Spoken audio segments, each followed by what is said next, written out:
Avant d'apprendre à chanter, il faut que tu apprennes à ressentir la vie. Utiliser ce que tu vis tous les jours pour t'en servir pour faire vivre les mots que tu dois chanter. Fréhel, on se souvient surtout de ses chansons, mais beaucoup moins de sa vie.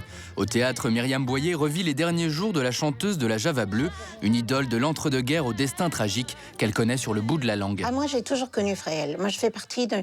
Je viens d'un milieu où on était au biberon. Hein. Mon père me mettait sur les tables de bistrot. Je chantais ces chansons que j'entendais à la radio et que, voilà, j'aimais bien.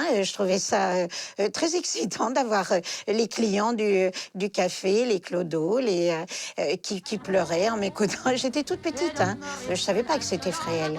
Je m'en suis aperçue beaucoup plus tard. J'attends quelqu'un qui savait me serrer dans les liens de ses deux bras musclés. La chanson française, la première, c'est Fréhel. On ne peut pas tellement remonter avant.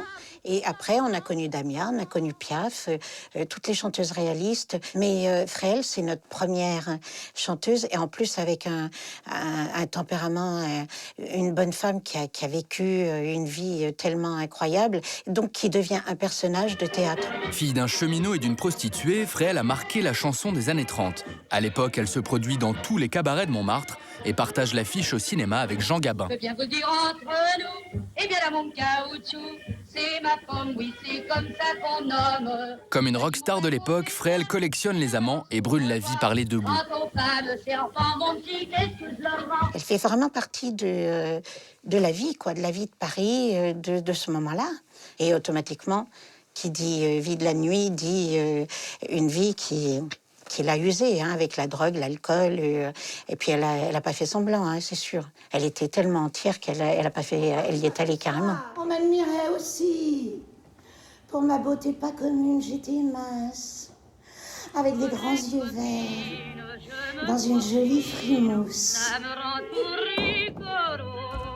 Côté texte, Fréhel, ce n'est pas vraiment très gai. Elle personnifie la chanson réaliste noire et pessimiste qui raconte drogue et désespoir. De la coco, ça trouble mon cerveau. J'en ai chialé toute seule. Le cafard, ça me connaît. On a redécouvert Fréhel au cinéma sous les traits de Yolande Moreau dans Gainsbourg Vie héroïque ou dans la bande originale d'Amélie Poulain. Si tu n'étais pas là. Pourtant, à sa mort en 1951, Fréhel disparaissait dans l'oubli. T'as vu ce que t'es devenu? T'es un pilier de bar.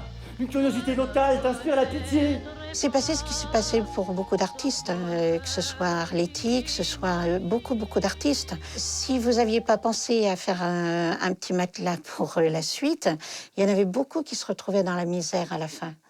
Et elle a fait partie de ces gens qui, évidemment, une fois qu'ils étaient plus dedans, eh bien, ils crevaient dans un coin. Hein. Et c'est vrai que c'est bouleversant de penser que des gens que vous avez tellement aimés, adulés, et puis ils partent comme ça, dans la misère, c'est sûr. Oh, c'est la der des der. Allez, mon chéri, viens, avant de nous quitter, gâchons-la cette valse maudite. Allez, viens.